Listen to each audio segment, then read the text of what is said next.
Hi, Noel. Team Manning the second here for Meet Me at the Movies. And if you're listening to the radio version of this, that's probably through Cinema Scene. And if you're checking us out on Elements of Madness, we appreciate that as well. We always say no matter how you track us down, we're just thankful for your time and appreciate you feeling that there's something worthwhile in these shows. Very happy to have Ross Riege as our guest today. Ross is a cinematographer, been involved in film and TV for quite a while. Ross, good to see you, man.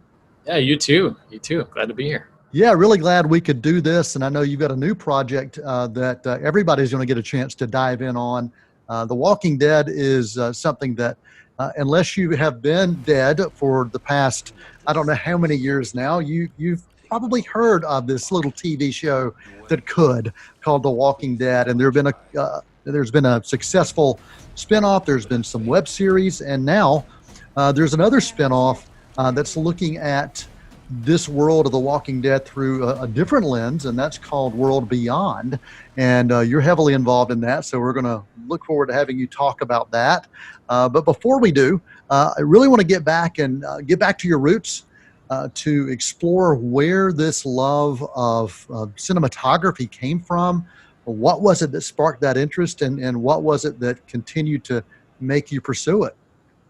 Well, I'd have to say, it was definitely one of those. There's a lot of people that I work with now that kind of came up and they were film geeks from the beginning. Watching movies as they were kids, and I was not that. I was watching, even in high school, I was watching Dumb and Dumber and Happy Gilmore were my favorite movies growing up. So I didn't have that pedigree going in, and so I'd be lying if I said that I was a big film geek in my younger years. But what I was into was stop motion animation and puppetry. Weirdly enough, a friend of mine and I did a lot of those projects with that in high school. We had a class that we were able to, instead of writing a report, we could make a video, and so that was kind of our foray into same thing. Yes. So we were both doing that, and and then came the college decision time, and we were both like, well, we should probably do like film and television or something like that.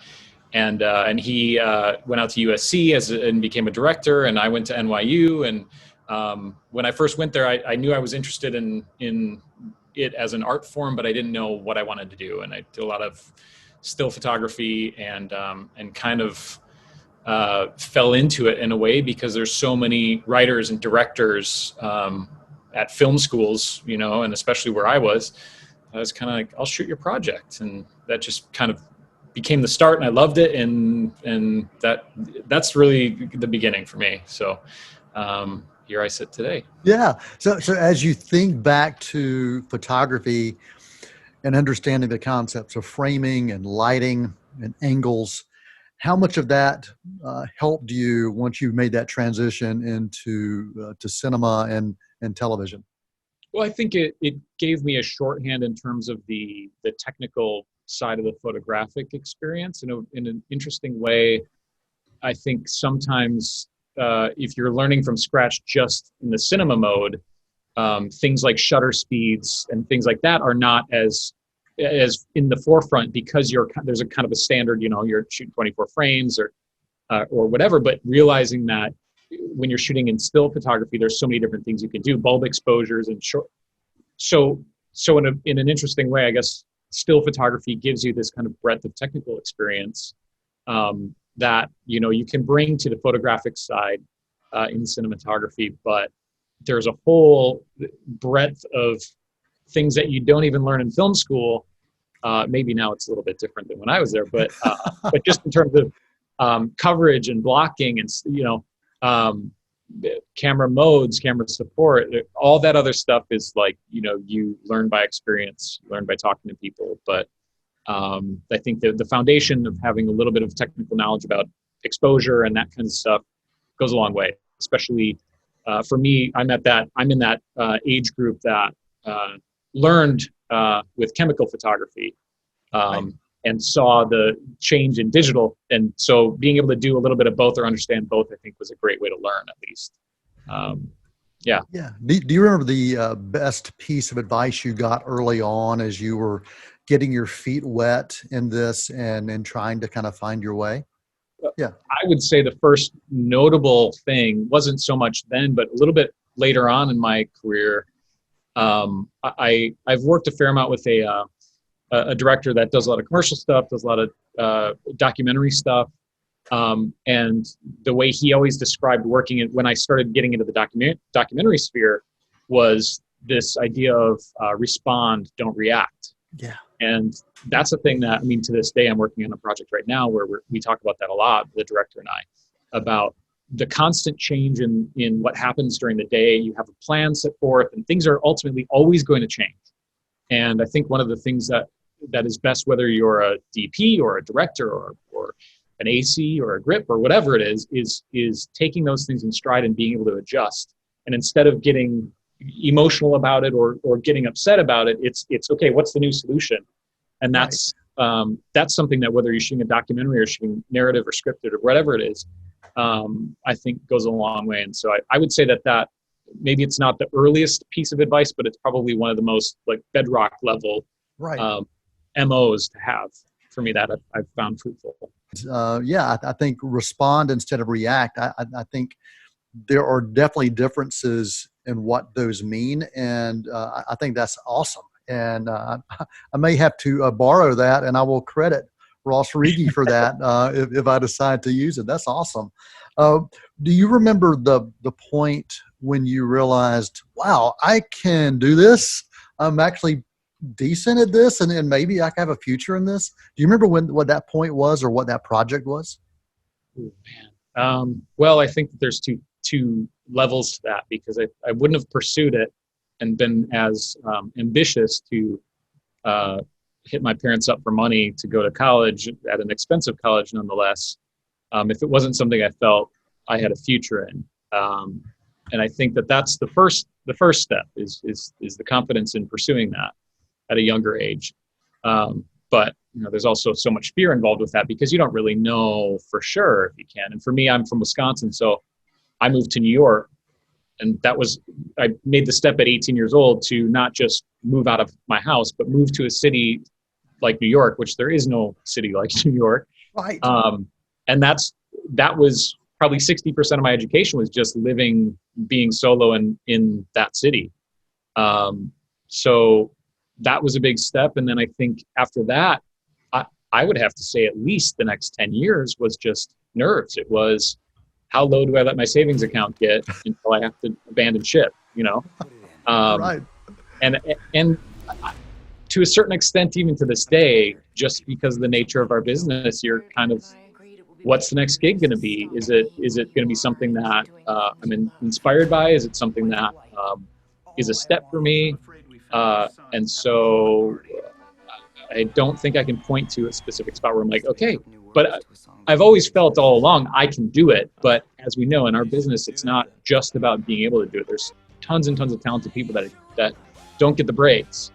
So I think part of it is just that serendipity, and it really ends up just being about being grateful for the opportunities you get and seizing them. Yeah, you're exactly right. And I will echo the opportunities aspect and kind of that nomadic lifestyle of working in film and working in television. I was planning to pursue film for a living back when I was in college, and filmmaking was where I was headed. Cinematography was the love I had, and it's still the love I have when I'm enjoying it from this end, when I'm engaging in it as an audience member. Worked on Last of the Mohicans. It was shot in North Carolina, where I live, and had a chance to spend a summer and a fall on that project. And I just remember the people I met, it was very nomadic. They knew that they were locked into this project, and unless you were the assistant directors or the director or the cinematographer, the rest of the crew, some of the, well, not all of them, but a lot of the cast and crew were like, okay, so what's going on next? Can you set me up with something? What are you working on next? And there was that. And that's when I realized, for me, I was at that time falling in love with who is now my wife of 25 plus years. And I knew, okay, I want to have roots. And I was a little bit older when I came to college anyway. And so I said, yeah, I still want to be involved in this in some way and somehow, but maybe the feature film route is not for me. And I'm glad that I chose not to, but I'm equally happy that I'm still connected to it. Yeah. And I've been doing involved in film reviews and film interviews going back to that time. And so much of that was because of the networking and because of the friendships I developed and the people I got to know. And you're right. It's, you have to be ready and willing to see what's next. What adventure is around the corner? Yeah. And that's part of the thrill, but it is like you're saying, I've got my daughter's about to be 2, my son's going to be 4 in a couple months. And, and for us, meeting my wife, that was part of, we met when I was in the middle of a show. And so there's a lot of kind of, is this a thing that we can handle? But, as the kids start growing up, you really have to, it does amplify your, the stakes when you make decisions. And if you can be out of town, there's a lot, as we know, as we're talking about, there's a lot of stuff that isn't just shooting in LA Right. or New York. It's everywhere. Yeah. So, yeah. That's Yeah. definitely part of it. Won't you come and meet me at the movies? Won't you come and watch a flick with me? Hi, I'm Steve Putnam, and I'd like to invite you to join me for the next Talk of the Town. Each week I get to meet with some of the most interesting people in Cleveland County, and each show is packed with information you need to know to stay connected to our community. From promoting upcoming events to discussing local subjects that impact you, Talk of the Town has a little something for everyone. Plus, we're on every day, so it's easy to catch up with us. That's Talk of the Town, every day, every week, right here on C19 TV, Cleveland County's channel. Education is our most powerful tool to improve and change our world. Hi, I'm Rhonda Benfield, your host for School Matters. Join me for a new program every other week with information from and about the students and staff of Cleveland County Schools. Discover what our schools are doing to challenge students and help them reach their full potential.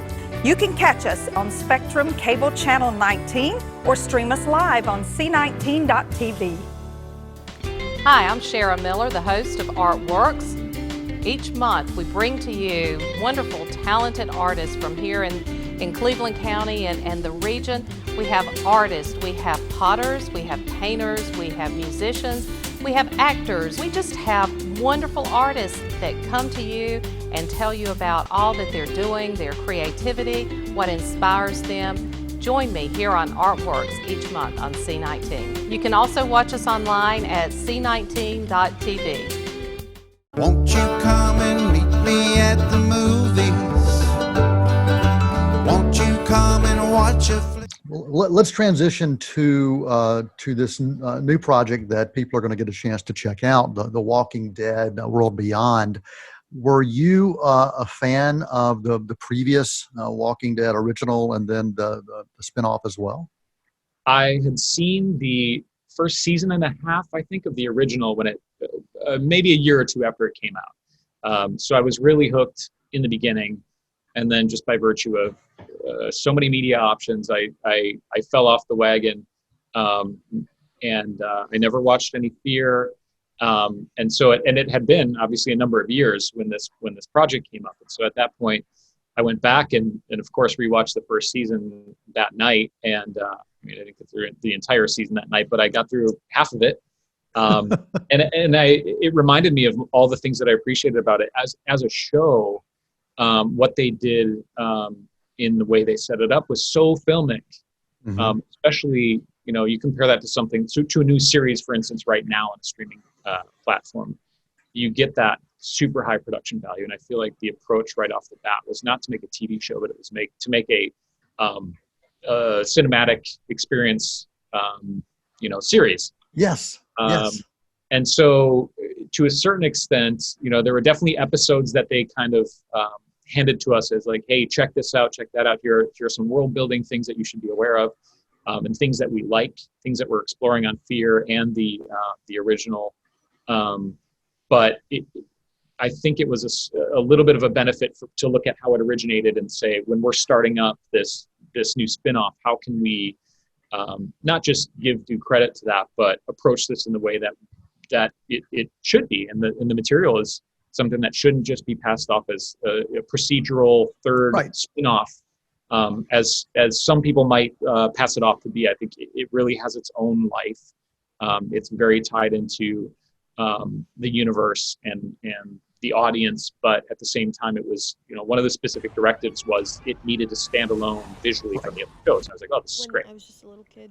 Just in an authorship sense. So, Right. The future.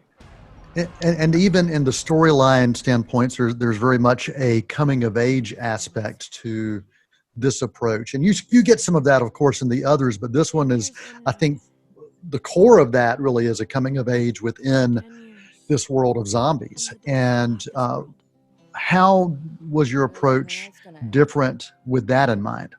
I know it is. well, when I started, I mean, that was again one of the things that attracted me to it was that we're taking something that's been an established property and looking at it through a different lens. And I, for whatever reason, am drawn to the lens of youth, and especially again as somebody with Midwestern roots and just remembering, playing in the woods, bashing sticks against trees, and just all the dumb stuff you do as a kid. That's the most amazing experience to you as a 10-year-old or a 12-year-old. All of that stuff is stuff I get to tap back into when we're dealing with this, and that's so something I was really excited about. And so from the beginning, that was in our early conversations. It was all about what is the viewpoint of the lens, for instance, and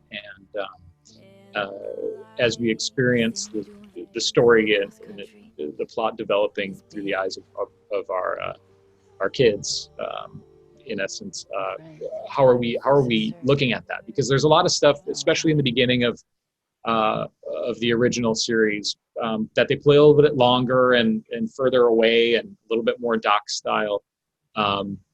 And we just kind of, part of it is a moving target as you get going, but we kind of fell into a much more experiential viewpoint in the way we taught it. And so even as we're shooting the first few episodes, we're talking a lot about what we're liking, what's being used, and what we're embracing. And we just continued leaning further and further into this kind of loose and adaptive lensing and camera movement. And that just kind of, you get to a point with the show, especially when you're starting it off, that the show kind of finds itself and forces itself on you. And that's what's really rewarding about the process, and it's fun. Yeah, I think with any project, they do develop this life of their own. I'm sure you have a director that has something in mind, but part of that collaboration process between everybody involved, the cast and the entire crew, it is a living, breathing thing when you're on a film set or a series set. And if you allow yourself, you can really find some amazing things that come out of that because of the collaboration. Yeah, exactly. And it's also that, again, it's acknowledging and embracing the fact that things change. Yeah. And so of course the visual style of the show actually ended up lending itself to that a little bit. And we almost wanted to, it wasn't going as far as let's not watch the rehearsals, let's just kind of see what happens. But it definitely was, you don't want to get so rigid that there's no room to move. And I think having a little bit of that looseness in the process just inevitably makes it feel a little bit more alive. Right. Where was this project shot? Based in Richmond, Virginia. And so we shot, I'm trying to think, maybe the furthest away from the production office in Richmond was about an hour away. Okay. Maybe a little bit less. So it was really centered in that area, and there's tons of rich locations there. And then of course we did a handful of, we built our own stage and did a bunch of stage stuff as well. But it was nice being in that city. Yeah. Well, with a project like this and a world like this, production design probably plays such a huge role in what you're able to do as well. And that, again, going back to the collaboration, that partnership between the production design and the cinematography probably have to go hand in hand in order to find success. Absolutely, yeah. And Tom, our production designer, he and I had actually worked together on a project years and years ago. It was one of the first things I did when I moved to LA. It was a tiny film, and I shot second unit stuff on it. But so we got a kick out of kind of catching up when we landed together in Virginia. But yeah, super talented guy, his whole crew. And so we all kind of land there and we're like, oh, where are you coming from? Where are you transplanted from at the moment? But he was great. Yeah. And you have to have a continued dialogue with them, especially when you shoot something that has, when you're on location, it's about where are the windows facing and what practicals are in the room. And as you get going, especially for us, you get less and less time to talk with this person and, and stay in touch as you are when you're prepping. And so it's, hey, when we establish a new set, I want to make sure that my electricians are able to get in and rig up all the practicals, and I need adjustments on them, and where are the best places for those practicals to be. So there's a lot of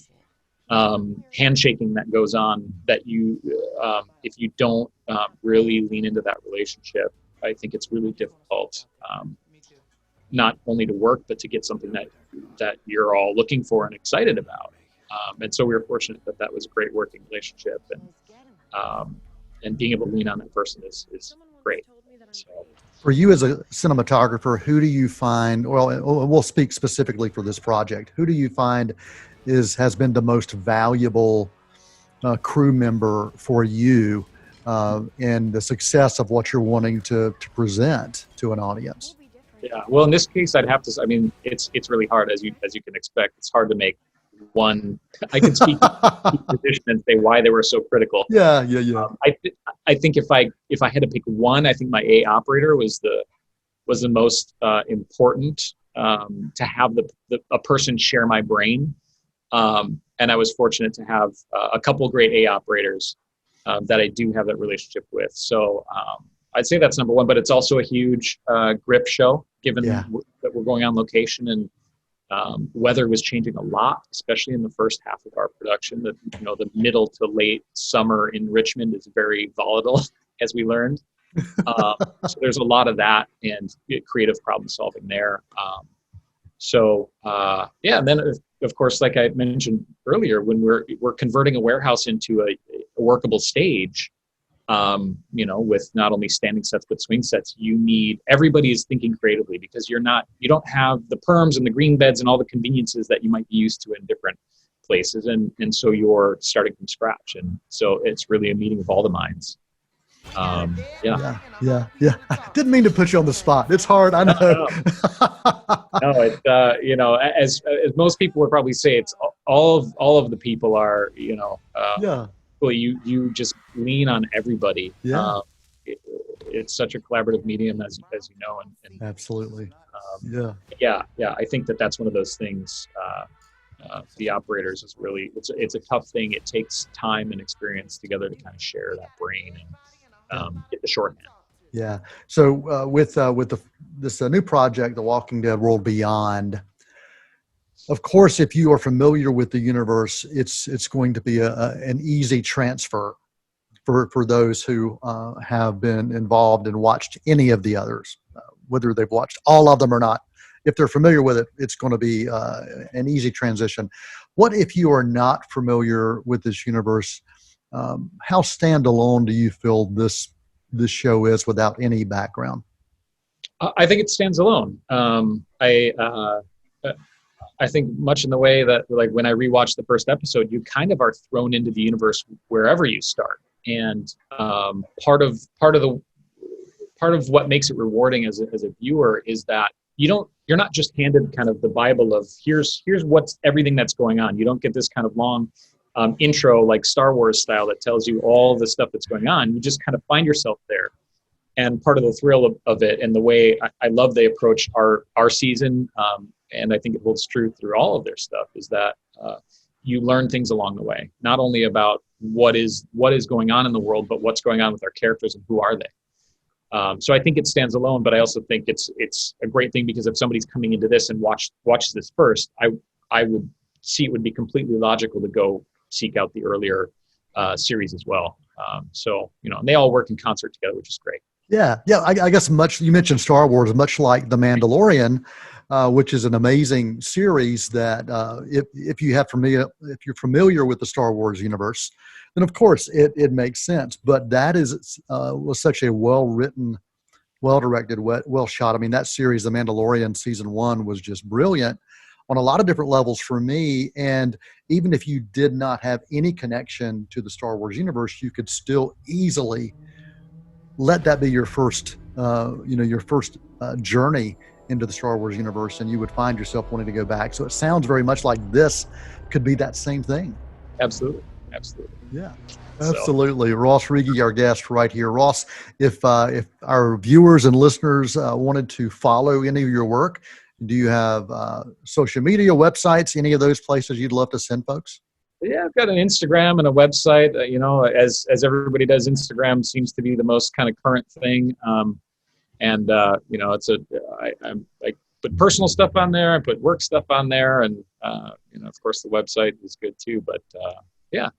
Thanks so much for your time. Really appreciate everyone who's taken the time to be with us today, no matter how you choose to do it. And until next time, I'm Noel T. Manning II for Ross Riege.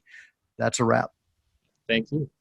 400 years ago, my patriarchal ancestor, Lawrence Rutherford, founded our town. Anyone see the resemblance? I definitely see it. It's in the jaw, the shoulders, the chest, and probably some other places. Okay, thank you. I am the steward of my family's legacy. That will resonate throughout history. And you have a museum. You're gonna get yours too. This is a ginormous casino. But nobody wants to help my cultural center. The only native artifacts in here are those bangs. You seem smart. I'm guessing lots of college. Not Ivy League, but so close it drives you crazy. Northwestern. Nathan, I'm calling to request a response to Mayor Chisenhall's decision to move Big Larry. I'm sorry, what? The problem is not Big Larry. It's the road. This is the 5th time someone's crashed into that statue. It's a public safety issue. It's history, Deirdre. You can't change history unless you have a time machine. And you don't, because if you did, you'd go back and tell yourself not to buy that blazer. What? I'm gonna get this town on my side. Yes. And I'm gonna transform my cultural center.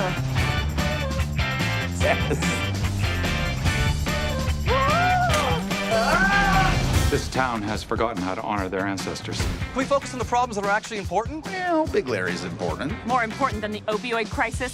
Apples and oranges, Carla. There's something happening in that town. This is a story about stories. The podcasting voice is very manipulative.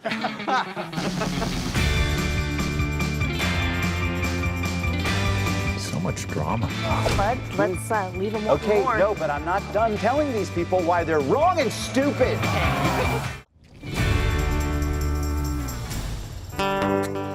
Many films to view until we meet again. Next time we see you, we'll gladly fill you in. We'll tell about the happy and the sad ones. We'll talk about the good ones and the bad ones. Many films to view till we meet again.